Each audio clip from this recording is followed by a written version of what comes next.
Chloe's ultimate skill, Lord of Spacetime, is formed by Raphael from the combination of unique skills, Infinity Prison, Absolute End, and Usurper. Chloe also integrated her unique skill Time Traveler, which allows her ultimate skill to interfere with time. This ultimate skill grants Chloe some incredible abilities such as copy, seize, force takeover, space-time manipulation, and temporal manipulation. With this power, Chloe can manipulate the very essence of space and time. She can copy and seize the skills and techniques of her opponents, leaving them defenseless. Imagine, for a moment, the ability to halt the march of time itself or to leap through the ages as one pleases. It's a skill that defies the laws of nature, a skill that grants almost godlike control over the universe.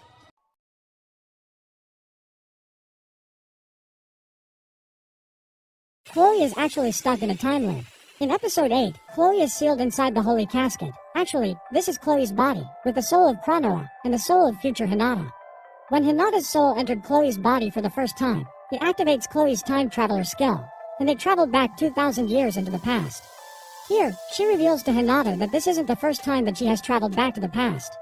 In this timeline, they sealed Veldora, then they spent thousands of years being a hero, until the future timeline where the child Chloe was summoned. Since two souls cannot exist in the same timeline, Chloe's soul left her body, leaving Hinata behind. This activates her time travel again where they fight the Storm Dragon, until the timeline Hinata accidentally named Chloe's trauma from her infinite loop, Chronoa. Chloe went to their friend Luminous and waited until she got summoned to the future timeline, leaving Hinata control of her body. At this point, Hinata realized how much effort it took Chloe to control Chronoa, until Hinata's soul disappeared, leaving Chronoa behind. Did you know?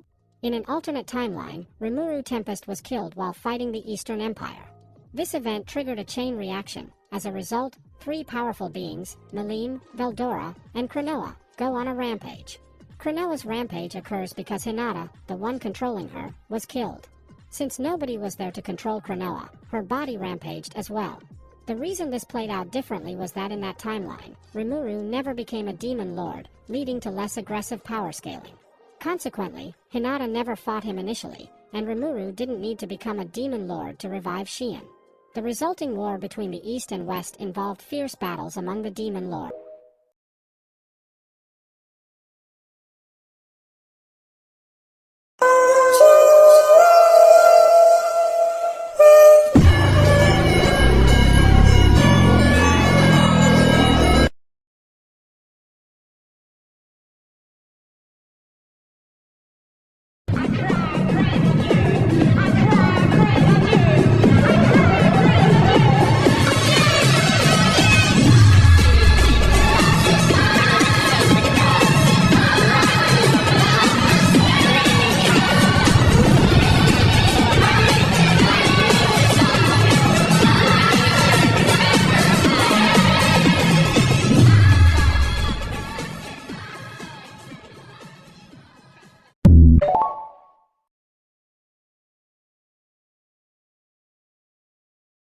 In the world of Tensura, manas are a type of ultimate life form of an unorthodox evolutionary path.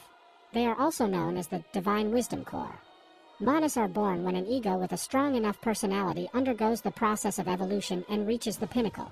They exist as a core of pure thoughts but lack the ability to influence the world through the power of will alone. Manas have the innate ability to freely manipulate infants and exist purely in information form. They follow an unorthodox method of evolution different from that of spiritual life forms. It is common for a manas to be in a symbiotic relationship with another life form, acting as a secondary core inside of their soul. One known manas is Seal, who merges skills. Now here's a question for you all. Who is the best manas?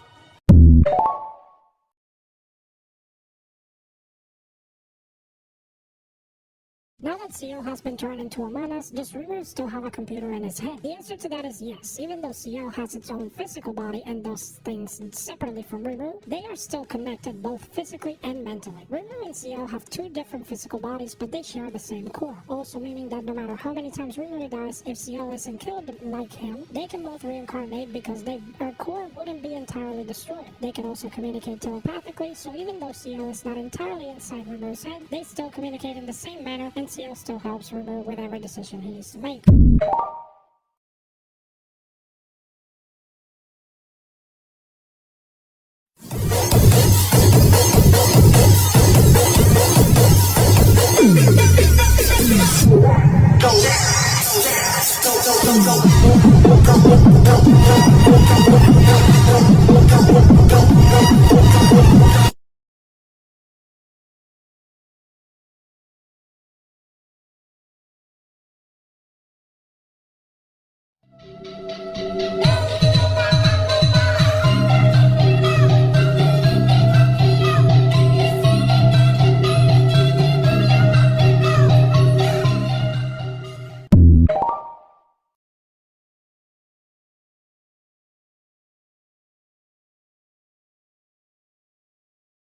Did you know? Michael's ultimate skill, also known as Lord of Justice, is one of the 14 angelic skills created by Veldanava, and the highest ranked of them all. It was given to Rudra Nam ol Nazca. Michael's authority is control over free will. His sub-skills include Armageddon, which summons an army of up to 2 million angels, and Castle Guard, an impenetrable barrier powered by the loyalty of the user's subjects. Michael was originally a hollow ego that resided inside a skill, questioning its purpose for living after the death of its master, Veldanava. Michael was extremely self-righteous and believed that his way of thinking was supreme and embodied justice. This belief aligns with the virtue he represented, making him the very opposite of his host Rudra, who believed that there was no such thing as absolute justice.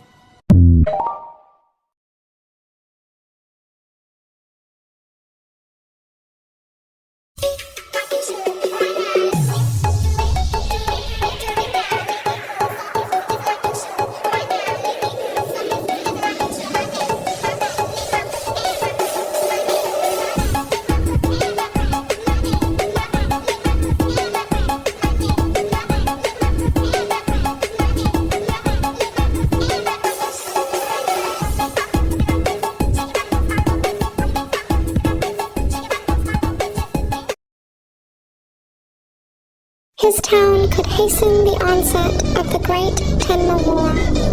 The Great Tenma War. The 500-year cycle of this great war begins with the invasion of the angels. Their targets are developed cities. The reason is unknown, but because the condition under which they are targeted is clear.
You